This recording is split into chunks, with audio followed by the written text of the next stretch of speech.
Okay, we are live. So welcome to Tamarah's Closet today. I'm really excited today because I have a very exciting guest with me today, and it's a bit of a dream come true. I had told my guest yesterday when we had a brief meet that growing up I used to read the National Geographic magazines. My father had a subscription to them, and I don't remember how old I was, but I was young, and I was fascinated with photography in them, and I was getting to see and read about people in different cultures that were foreign to me. And it was actually the first time I saw a nose ring, a woman wearing a nose ring. And so I just found it fascinating. I didn't know I had a fascination for photography, but I obviously did. So today I'm excited because I have a world-renowned photojournalist with me who is famous primarily for his work with National Geographic, and he's photographed 20 plus covers over the years, and along with many other magazines. He's traveled over 100 countries, and he's actually more than just a photographer. He's truly dedicated to training women and children through his workshops worldwide in visual media and communications to help them strive for a better life. And I'm going to have him talk about that a little today. He's been in quite a few documentaries by National Geographic, and we're actually going to be talking about one in particular today because it was one that touched my heart. And I liked it. It was on a great Afghan warrior, and for me, this really gives a really good inside look at what Reza really does as a photojournalist, but also it truly shows how much compassion he has for his work. He's not just someone looking for that award-winning photo. He's actually capturing photos that truly show the soul and the heart of the people and the devastation that they face on a daily basis, and it's through their faces and what's going on in their country and the real pain that they have endured. But he also captures a brief glimmer of hope in their eyes at times, and that was something that I picked up on and I noticed. So he's been awarded numerous prizes, including the World Press Photo Award and the Infinity Award, among others, many others. He's a philanthropist, a humanist, and an idealist, and one of the most compassionate men that I've researched and now met. So I want to go ahead and bring him out so we can get started, because I have so many questions. I want to welcome Reza Degati. I hope I'm saying your last name right, Reza. Say hello so I know you're still with me. Hello, hi, how are you? Thank you very much for having me and giving opportunity to talk to you and everybody else that watching us. Yeah, it's such an honor to have you here, Reza. I've always had a fascination for photojournalism, and I've never had the opportunity to really meet a photojournalist. And so when I found you in my research, I was just really, really excited because you were more than just a photographer. And I think people are going to find that out today who haven't been acquainted with you yet. So I always like to start from an inspirational point of view. So I like to start a little bit with the history so that the viewers kind of can have a greater understanding of how someone gets started on their journey. And I was curious as to what did you take away from your parents as far as gift or talents? Were they in the arts at all, or how did you get started? What I got from my parent was education, the philosophy of the life, was the respect for the other people, the integrity, the passion for the human being.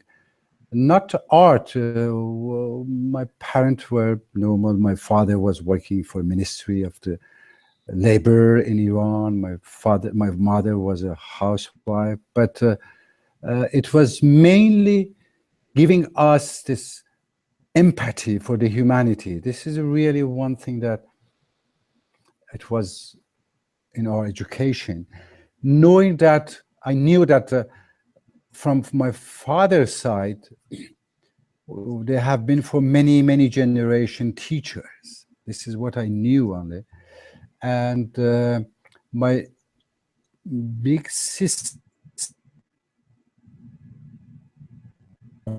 painting, like normal, not big painter, but she has this capacity of the painting. This was my only way of starting looking to the image, and then, like many of us, many of the people, one day my father came with this box, black box, and say that this is camera, and I'm going to take your pictures in the vacation.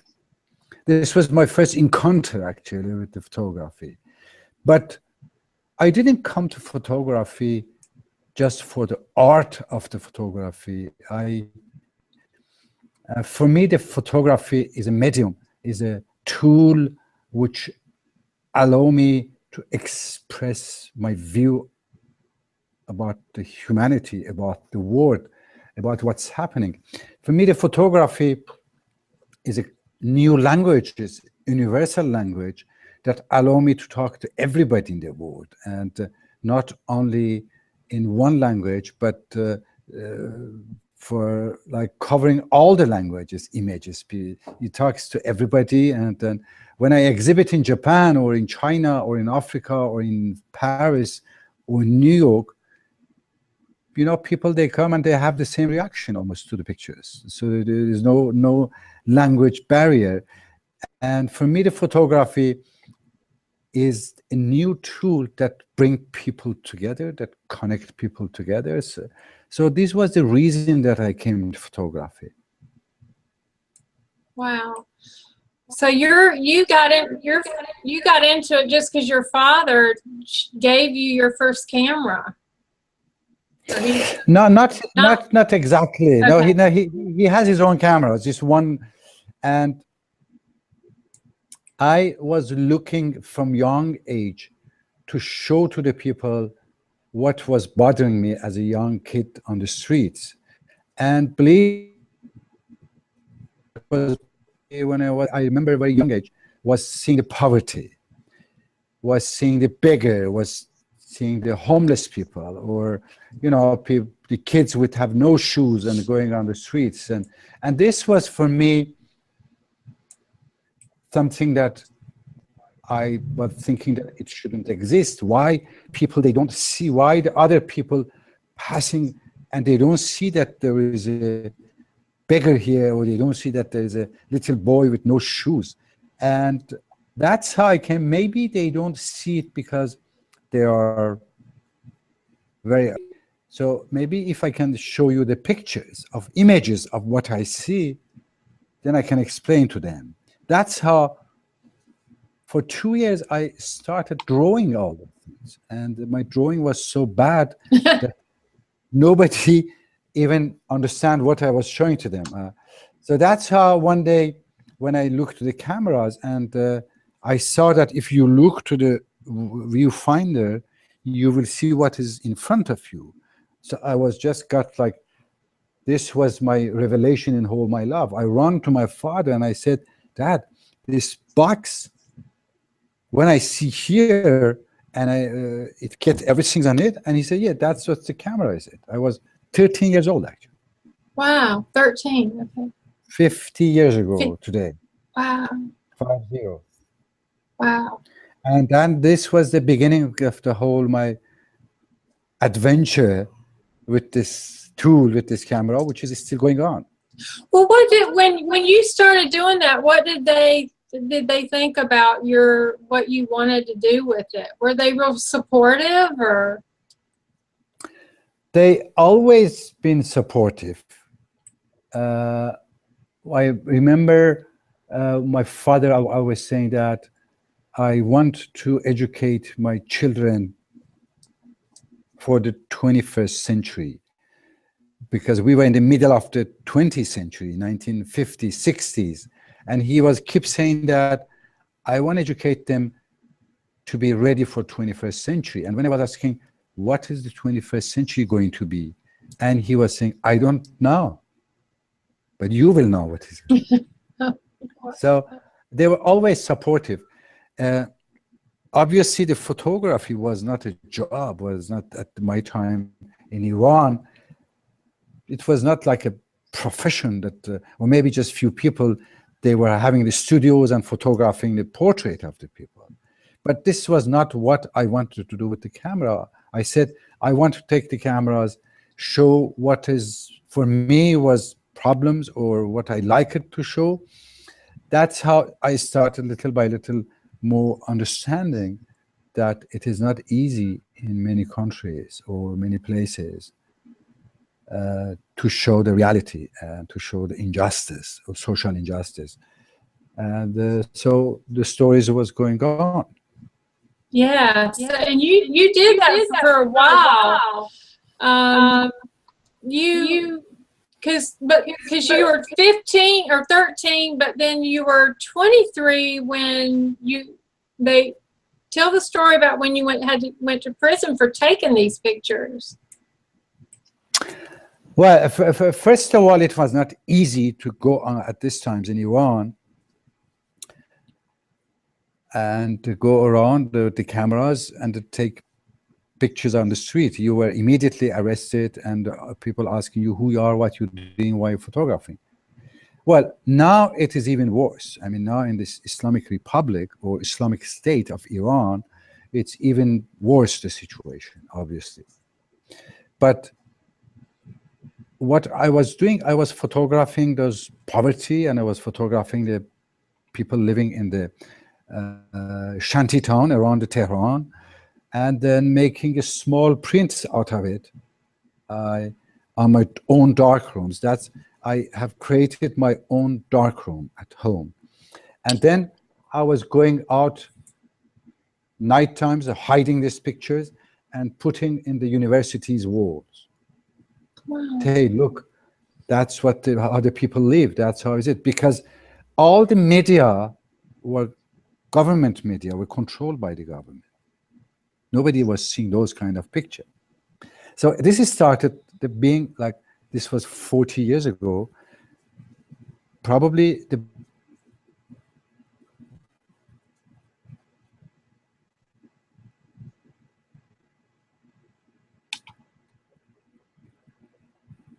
realities in a way that he was thinking. And I didn't know. Can you say that again? You froze up. You said 40 years ago and your picture froze. What? Yeah, 40 years ago. Probably it was the first times, either in Iran or Asia or Africa, I don't know, in many countries, someone was using photography for the awareness and bring the awareness about the situation. Okay. And that's how I did it for a long time. And but finally, this got word of me and they arrested me, and then I was tortured and in prison for 3 years, from the age 22 to 25, to doing this. And so, well, 3 years from when you're 22 to 25 and being tortured, it's quite in the moment, it's very, very difficult. But when I look back now and I say that, well, I have crossed such difficulties, when you feel that you are able to do anything, you know, when you have passed through 3 years of the torture and prison, then you can go, you say, okay, now I have seen this. Yeah, but you know, the work that you do, you're so compassionate. And my question is, how, when you were tortured like that, what kept you alive those 3 years, and then to come out and still believe in mankind after you had been treated so badly, and do the work that you do? Well, I mean, one thing is also that I learned, and I knew about it, but this was the real experience I did, that and the light in the life, that there are not everybody has empathy for everybody, that there are, you know, people that they are not in the just and right path. You have, you know, a lot of people that doing wrongdoing, and so the fact that they are wrong people, it doesn't make me just stop doing what I'm doing. It was, for me, was giving more even power and more passion to continue and to find a different way of doing what I was doing, actually. Right. And while you were in there, is that where you started really dreaming about what you were going to do when you got out with moving forward? Because you were exiled, right? Yes, after prison, I came out of prison, and then it was this Islamic State takeover of Iran, and Khomeini and all those. Well, now we call them Daesh, you know, the new Islamic State. But this was started in Iran,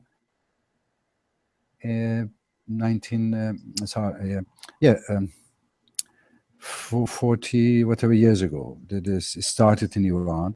Well, Iranian, they got this Daesh and Islamic State much before everybody else got it, and they were even more brutal and more cruel than what we see now, what the Daesh doing. So I had, meantime, I was studying architecture. So I have gone to the university, and for me, photography was not a job. Why not? It was mainly the way of the life. And so I had to do something else, and it was architecture. So I studied architecture, I started working as an architect, but all my heart was to photography. And when the revolution started in Iran, I was obviously also going and photographing what was happening on the streets. And that's how, little by little, the foreign media that was coming to Iran and covering the Iran revolution, the photographers, filmmakers, documentary makers, they saw my pictures, and they said, "Oh my God, these are fantastic, very high-end pictures."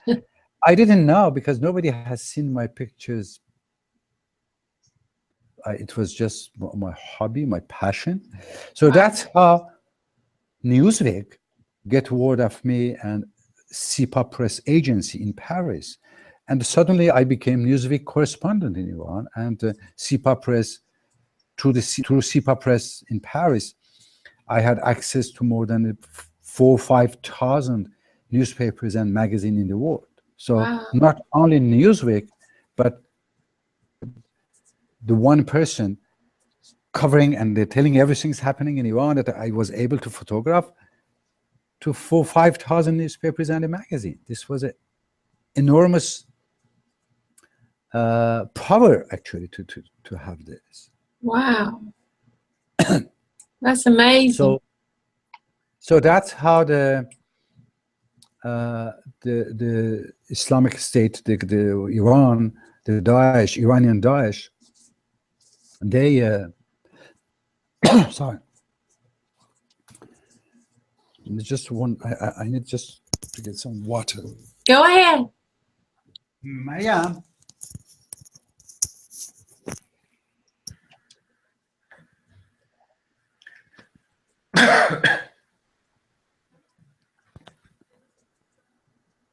All right. Oh.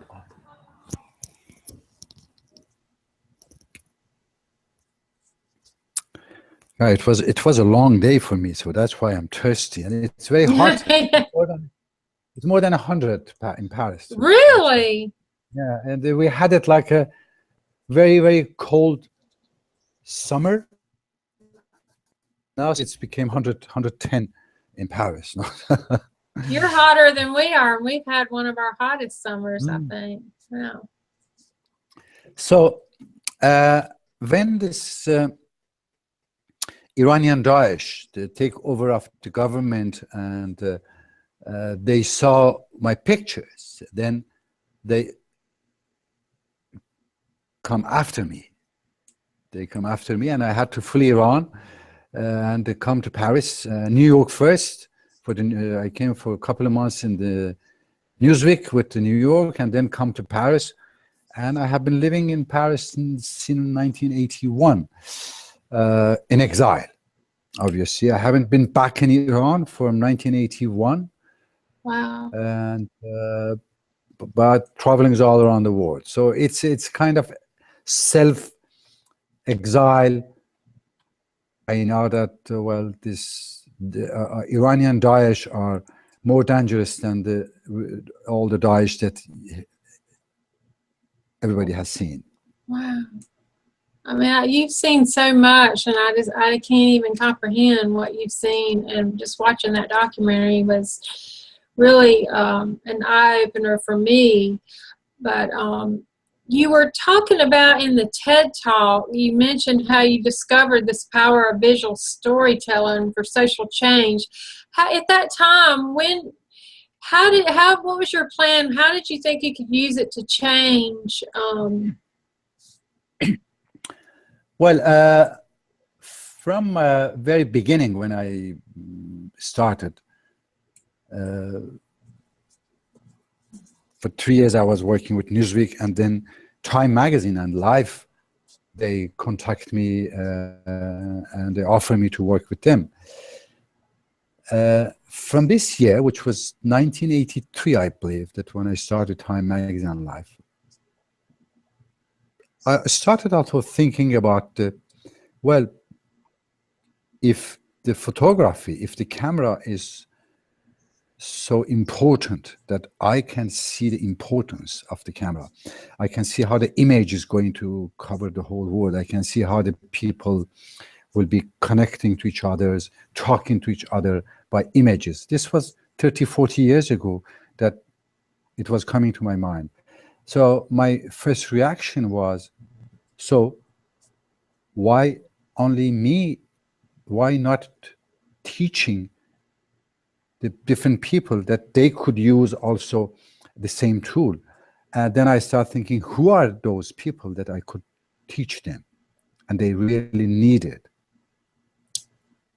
And I come up with one day I remember reading Gandhi. Gandhi is one of my, I read a lot about him and I love him. And he was telling that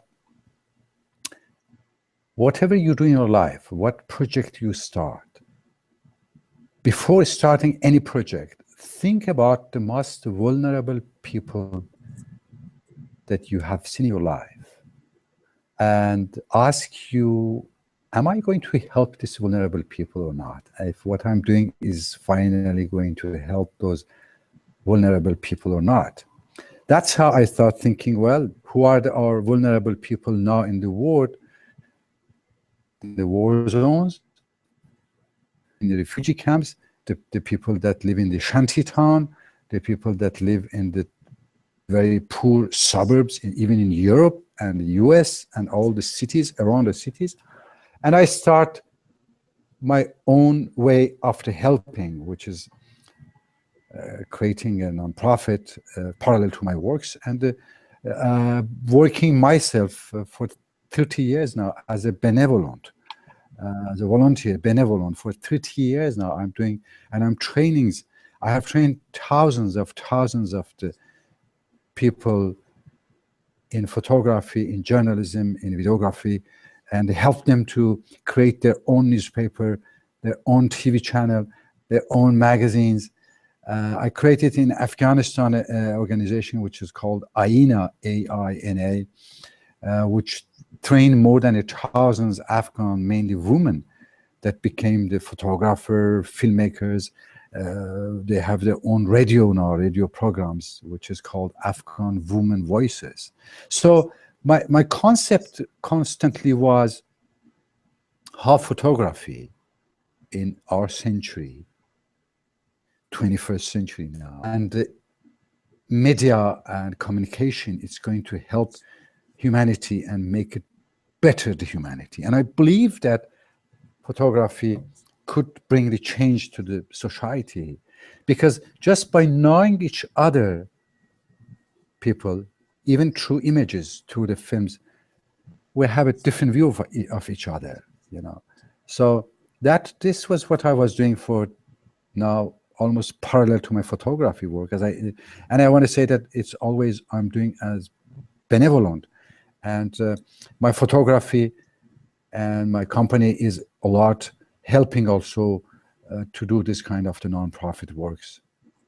Right, and so the majority of the education that you are doing is teaching the people to using the media, the photography and journalism, basically to do what you're doing, but you're also helping them, which I did not know, to have their own TV station, or that's right? Yes, And, yeah. I wow. teach them, for example, in Kabul, just after the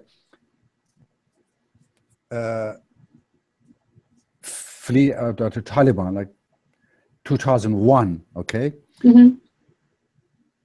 All the government, US, Europe, they came to Afghanistan, they said that we want to bring democracy here, right? But they came with airplanes and guns and the soldiers. And I was saying that, well, you know, there's a different way, as I know, to bring the democracy is through the freedom of speech, through the newspapers, through the radio. So I'm going to train a group of the very strong Afghans, men and women, to take the media, to take over the media, to create their own newspapers, magazines. I helped them to create 8 magazines and newspapers for the children, for the first Afghan woman magazine ever, called Malalai, actually, you know. Oh. So this was in 2002, which started this Malalai magazine for the Afghan women. And and then I was doing also in the refugee camps in Africa, in Sri Lanka, after the tsunami. I created a magazine for the children, which is distributed free, and they can get all the information and education that they needed, because we have to know that in many of those countries, especially the girls, cannot go to the schools. Right.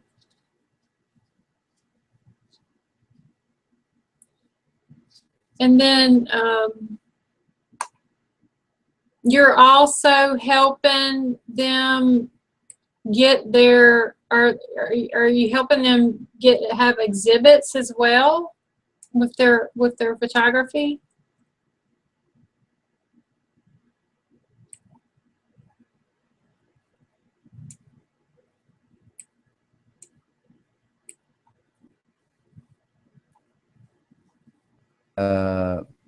Can you hear me now? Yeah, I lost you for a little bit. Yeah, I lost you too also, but yeah. So where was the last you hear me? You said that you were helping them, the women could not, the girls could not go to the school. Yeah, they couldn't go to the school. In Afghanistan, in many of those countries. And I was keep saying to the people, the NGOs and the people coming in, saying that we want to help those people, we want to build schools. And I was telling them that it is wrong. Building a school, it is not education. Education, it is not a building. Education needs something more deeper and much more materials. So that's how I thought, well, even if you build a school in those countries, sometimes, like in Afghanistan, the insurgency, they have burned more than 2,000 schools. Yeah. The same school that many of the NGOs came and built, or UN or other buildings. So let's bring the education to the homes, to the radio. So created the Afghan women voices, helping Afghan women. They did it.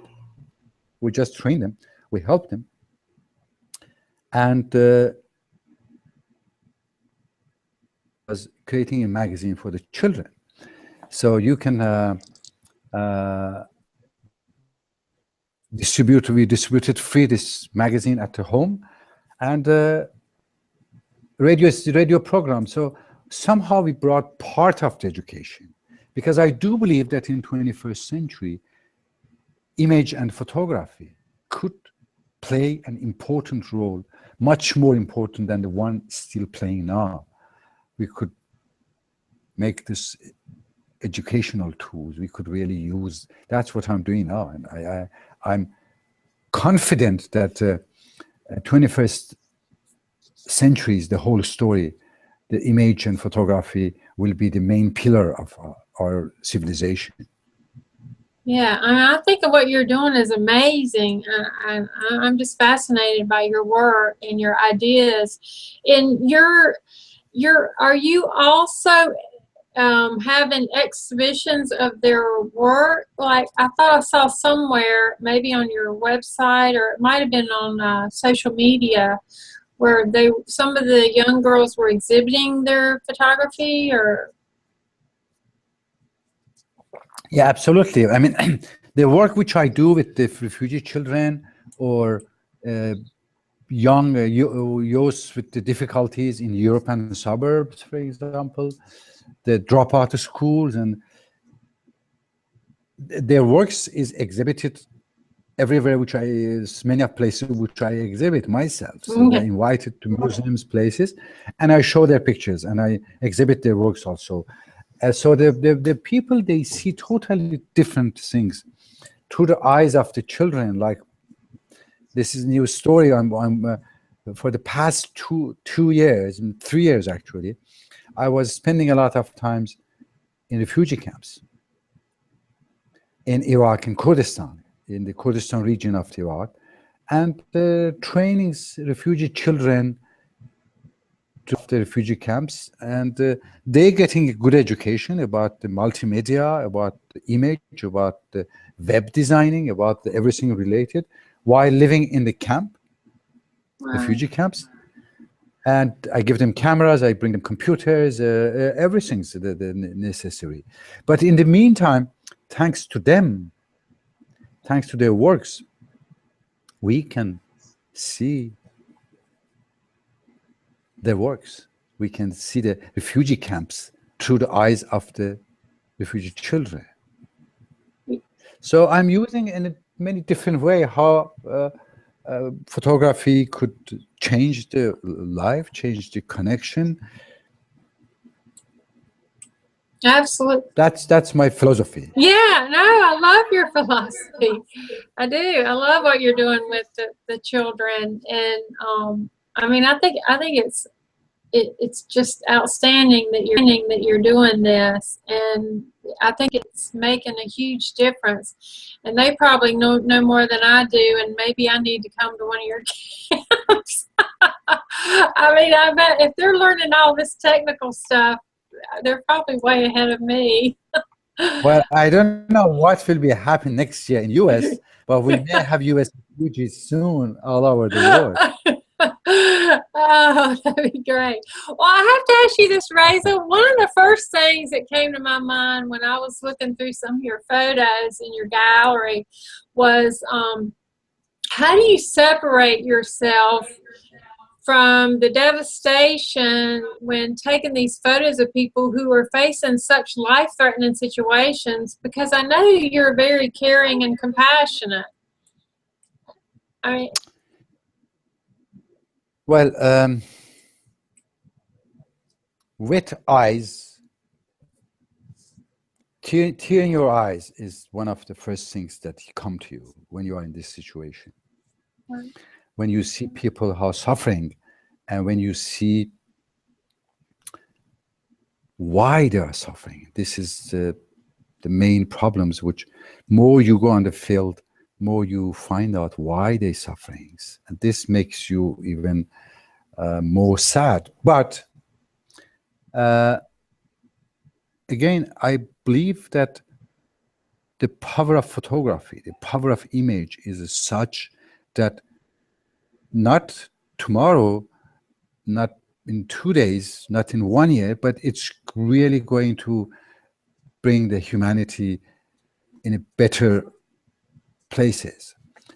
And when you are totally passionate about this, saying that, yes, I know that this is going to help humanity, even if you find yourself in such a terrible situation that you hear all the noises of people dying and the explosions and all those things, but somehow You have to tear your eyes.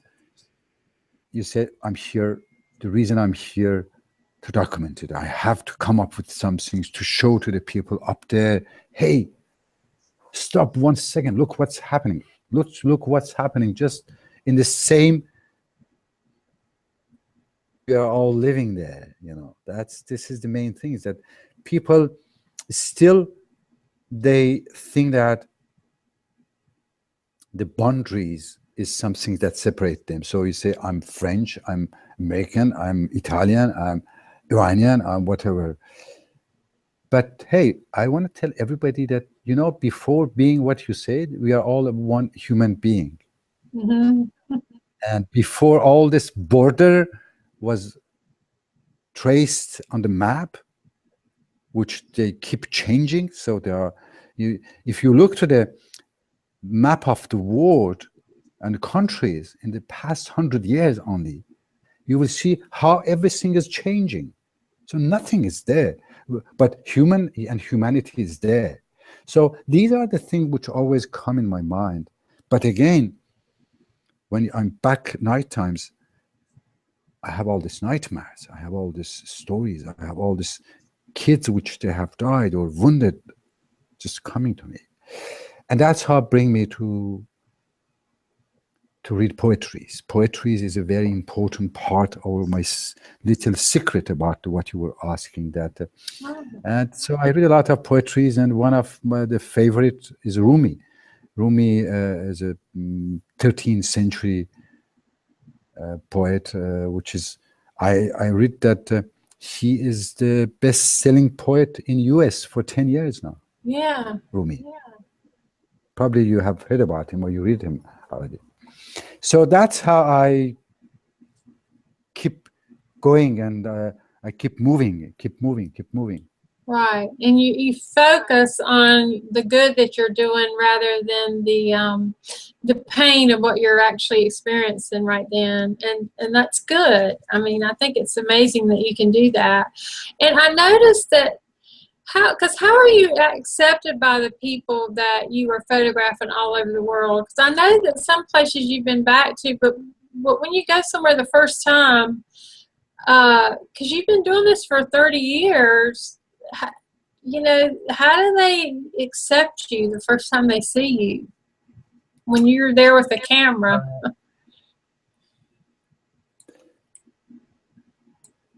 I have been asked the same question by many other photographers, photojournalists, that they go on the field and then they come back and they said, Reza, how do you do? We were not able, people didn't want us, people, you know, my only answer to it is that I don't, sometimes even if I go there, I don't talk to them. There's something behind the conversation. There's something behind this, just showing them a letter saying that I'm a photographer, I'm a journalist, or card, the press card or whatever. It's the empathy that you have to the people, and the people, they feel your empathy. Feeling the empathy, it's go behind the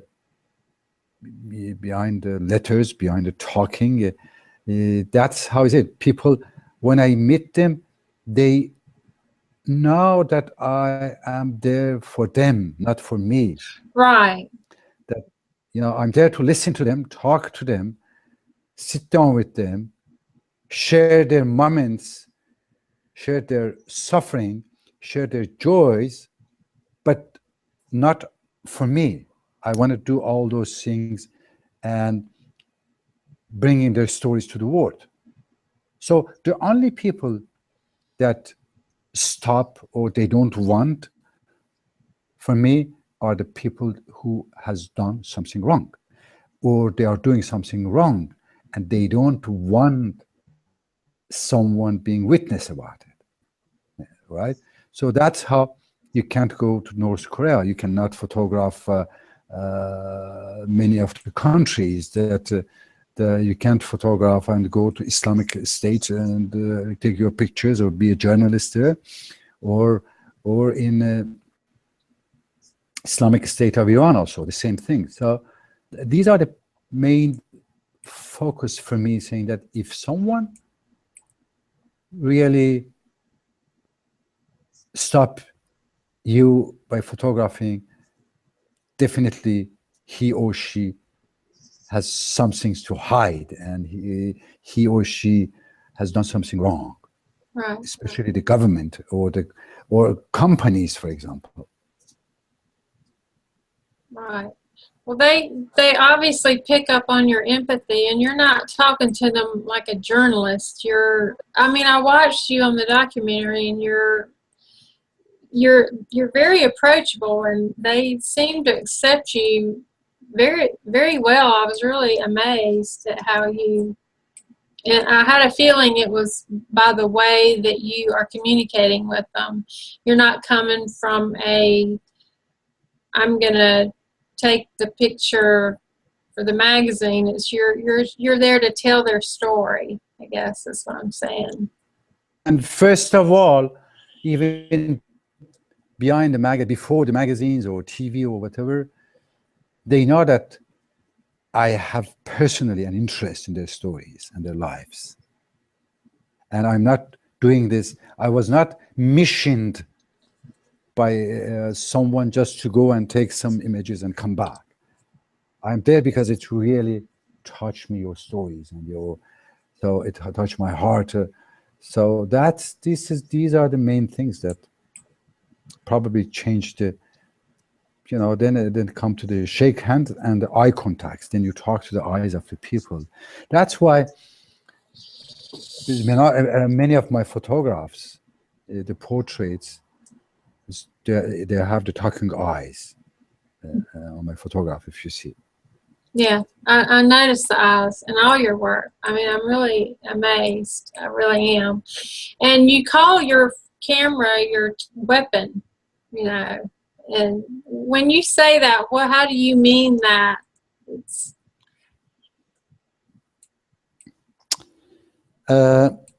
I call it a weapon because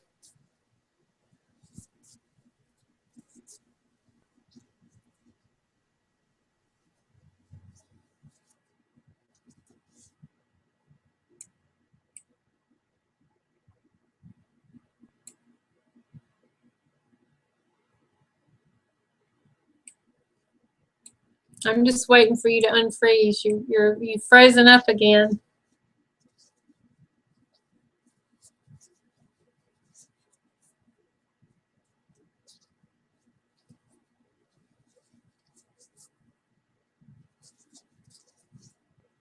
So we're just waiting for Reza to come back with me. He's a world-renowned photojournalist and primarily famous for his work with National Geographic. And so he agreed to do this interview with me today, and it's just been a dream come true for me, as I, used to read the magazine when I was young. And you're back. Good. Okay. Yeah, here we are. Okay, I can hear you. Good. I'm just waiting for your picture to come back. Oh, you already have 2 pictures of me over there. No? Yeah, I got a picture of you, but you might have to hang it. Did you get back on the link? You'll probably have to hang the other one up. Hang on. So now. Yeah, there you go.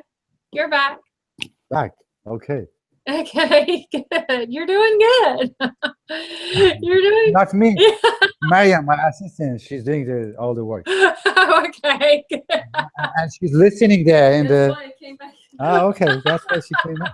Good. I'm glad she's there. Me too. But you were talking about your camera as your weapon, I guess.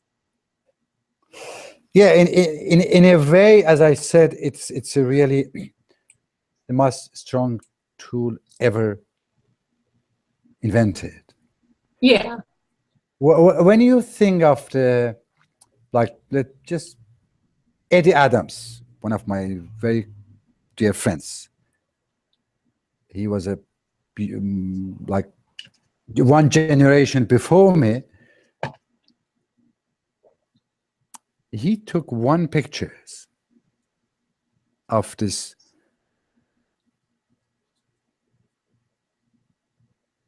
in Saigon shooting a Viet Cong. You remember this picture? It was which picture? The pictures of in Vietnam when a policeman was shooting a Viet Cong with the hands was back, and he was arrested, and his hand was tied, and the guy shot him immediately. Okay.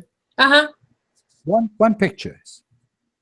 This one pictures brought millions of the people on the street of all over the world to protest against Vietnam War. Wow. These pictures really changed the whole history of the Vietnam War.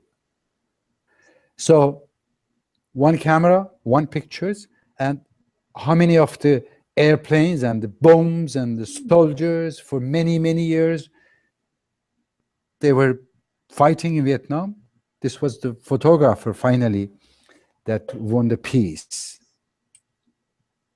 Wow. Against all the war and, you know, generals and whoever they were.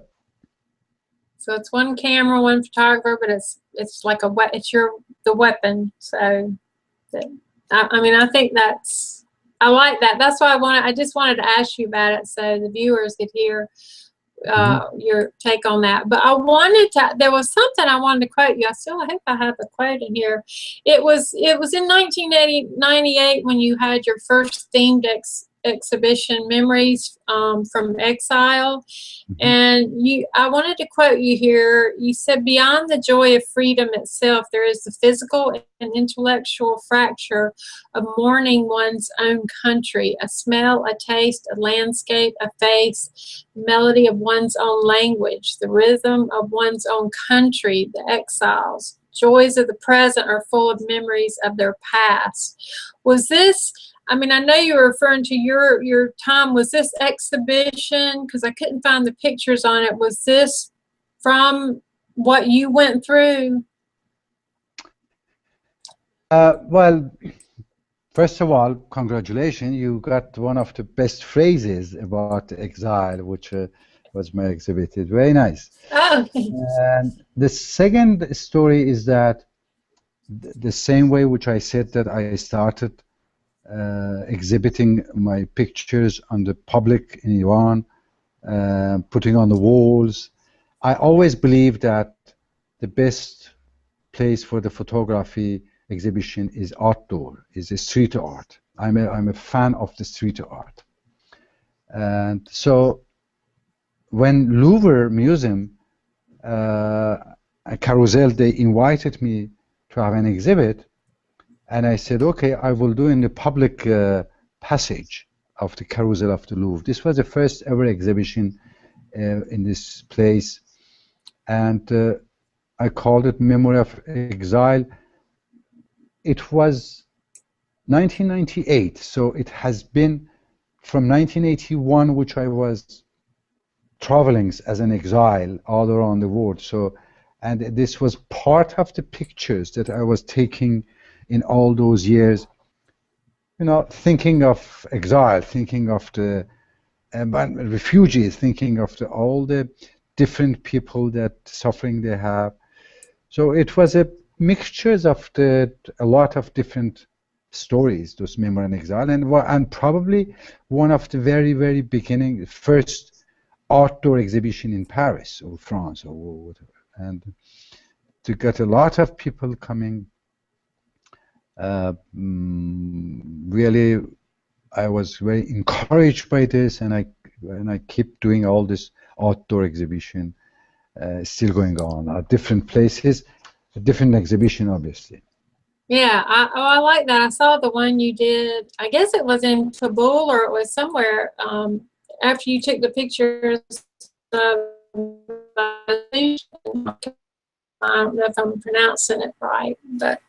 Well, I had like 2 times I did a huge exhibition in the bank of the Seine River Yeah. in Paris. Maybe a lot of people has passed through, tourists, so a lot of people has seen it.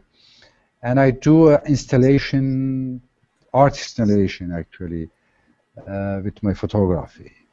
Uh-huh. Wow. You've seen, there was something else you said that I really liked.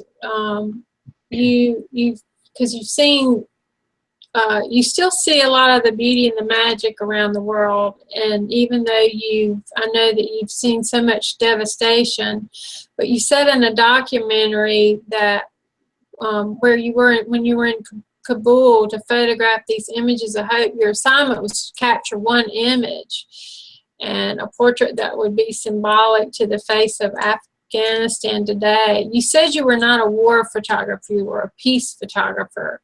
But you said to show people the importance of peace, you have to enter the war zones.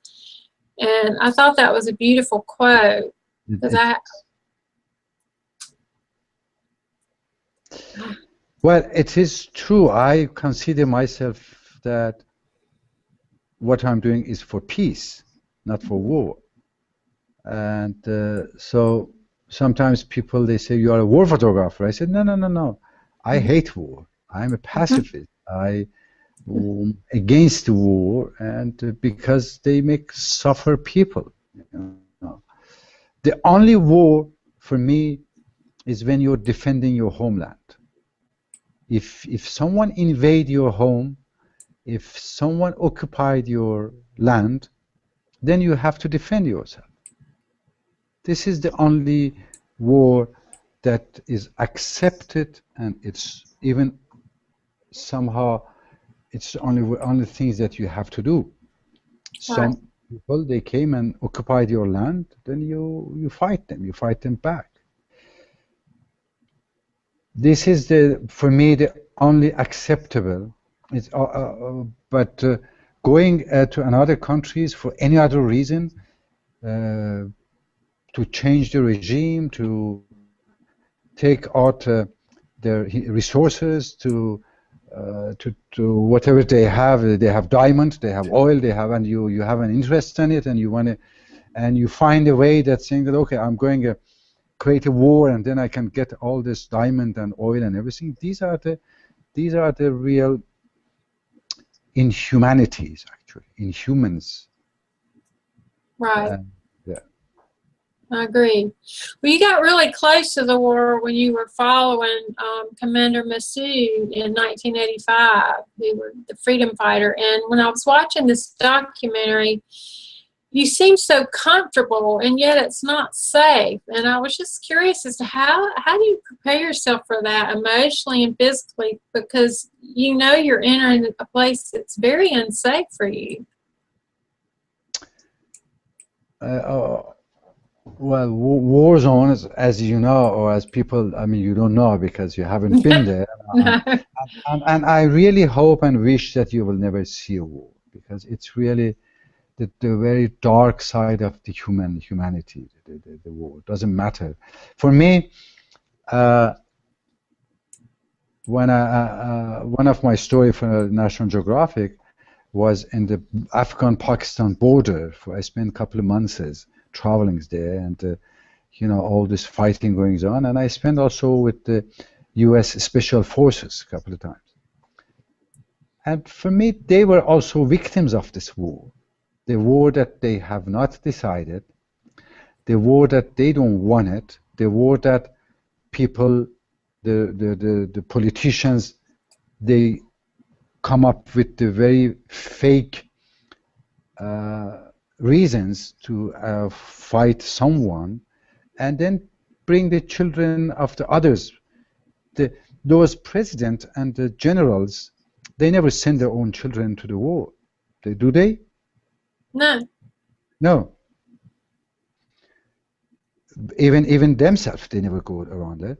But they send the poor peoples or patriotic peoples to the war zone, and telling them, oh, we are going to bring democracy there. Yeah. I mean, the first question was, what is the democracy? Do you have yourself democracy? how you can bring some things to someone else if you don't have it yourself? You know, it's as easy as this. Anyway, the danger is everywhere. So for me, the two things that you could lose immediately. First, if you're afraid, if you really were afraid and you feel afraid, then it's gone. Then you have gone. Then you can't survive. Then panic. If you panic, also is. Then the third thing is, for me, I always thought, well, all I know of the human history, that nobody has died twice. We always die once, so we have to die, whatever happens. So why I should be afraid if anyway we have to die, and nobody died twice. Right. Right. So you just focus on what you're there for and overcome fear, because you do. If I guess if you go in afraid, you're not going to make it. But how's your family handled it over the years? I mean, have they just gotten so used to it that it must worry? I know that it's a worry for them, but I am so fortunate to meet Rachel, my wife, and we have 2 children, and she really has brought children, explaining to them from the very beginning why I have to go those places, why I need to go there, and what I can bring to the children in those situations is important. These are the, you come up, they know that I'm in the dangerous places, they know I'm always going to dangerous places, but also they know that I'm for a good cause, and there's thousands of other children, thousands of the people in the world that also need to be helped. Yeah, that's great. I mean, I know they've got to worry, but what you're doing is a wonderful thing, and I guess that's what gets them through it as well, that you're helping so many people. And there was a girl that you were photographing, a young girl, in that documentary I saw about the warrior, Commander Masood, and you I noticed that you said that it's not important to show the dead bodies, but what's happening in the eyes of the survivors. And you were photographing this beautiful little girl. She was missing an arm. And one thing I noticed while you were photographing her, as well as there was another person you were photographing, you could see the pain, but then for a moment, you got actually it was like a glimmer of hope. You almost got a little bit of smile out of both of them that I saw. And one man, you got laughter from him. And so they trust you, and when you're photographing them in this, and you see do you see that that little glimmer of hope in them when they get comfortable with you? Are you seeing that too? Because I saw it. Well, I mean, you saw it looking into and sometimes people, then they're watching photographs or films, they got different feelings that even I haven't seen on the field. I do remember this little girl that she had the one, I think that one arm that was caught by the U.S. airplane bombardment, actually. Well, the fact is that because those people are suffering, because they are under injustice, because they know that what's happening to them is unjust, and they really want us to work or other people know about this. So that's how this glimmer of the hope that come to them, saying that finally, well, the world will see what's happened to me in my villages when they bombed my villages, when the airplanes came and they bombed my villages. That's what's happened to us. So at least that's how come maybe this ray of the hope that you have seen in their eyes. Okay. Well, okay. Because I mean, it was a beautiful moment watching you, and you were showing another girl her picture on the camera, and I wondered if she had ever even seen her picture before. She got out, she blushed, and she was it was a sweet moment anyway. Yeah, So. many of those people. I mean, now with the mobile phone and everything, Yeah. everybody's getting pictures. Yeah, that's true. So, but do you have time for a couple more questions, or you need? I may have another. Let me see, another 10 minutes actually. Okay, all right. We'll get through. Let's see. Let me see what I'd rather ask the most. Let's see.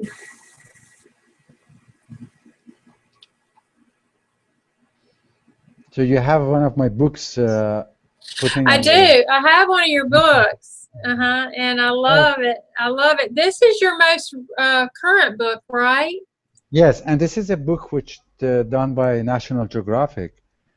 They come up saying that, Reza, we would like to, you know, celebrate your works for the magazine and for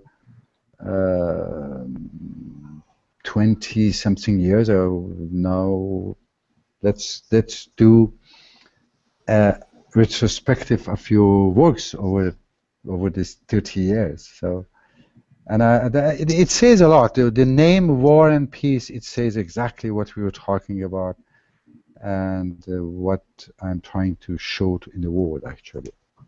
Right. I got it late last night, so I'm really looking forward to reading it. Wow. And the pictures are beautiful. And I wanted you to briefly that picture behind you. Is that some of the kids in the refugee camps? Is that? No, actually, these are the Afghan children I photograph in a village during the time that Afghanistan was occupied by the Russian militaries. Those years we have to go on foot, disguised as an Afghan, hide our cameras, and because the Russian spies were everywhere, and the villages and the places. So it has been like 2-3 weeks which I was walking on the villages and the mountains, and I was exhausted and hungry, and you know, I haven't eaten almost for 14 days, and I arrived this village hiding my cameras under my shawl. These kids, they're small, so they saw my cameras, and they start running after me in the village and saying that, oh, take our pictures, take our pictures.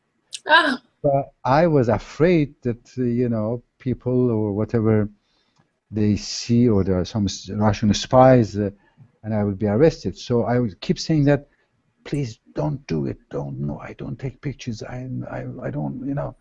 But then they keep coming after me, and they saying that take our pictures. The second times I refuse. The third times, and one of the reasons I was refusing was that I was so tired, exhausted, that I really didn't even have the energy to come up with my cameras and to go and take pictures. Wow. But also I was afraid that a Russian spy will be around there. Anyway, third times I said, okay, one condition, I will make one quick pictures, but please bring me at your home or someplace that I can eat and get rest. So I got this picture thanks to them. They 3 times they were asking me, take our pictures, take our pictures. And finally, it's thanks to them if they give me the pictures. Yeah. And then the iconic picture, I think it was in the beginning of this book, the one with the young girl with this one. Can you see this? I just can't see. Well, I know what picture is it, but people know. You have to bring it toward you. Ah, okay. Can you see it now? Yeah, this picture right here. Reflection on the pictures. Just bring the head of the book a little down. No. Okay, that's it. And that good? Yeah. This picture is also. It had like maybe I take it in a fraction of the second. Oh, really? She was playing with other kids in the middle of the village, and so they feel my presence and they return back. That's how I got the picture. Wow. A fraction of the second. It's one of my favorites, and in fact, Yeah. I wanted to get, I think you can still get the poster from I think I might get it. I love it. I really do. But one question I did want to ask you, when you were on that mission looking for the cave of Masood, where you had done that iconic photograph of him, you had a couple of iconic photographs of him, really, and you did encounter where they did not want you to come, the people did not want you to come back there.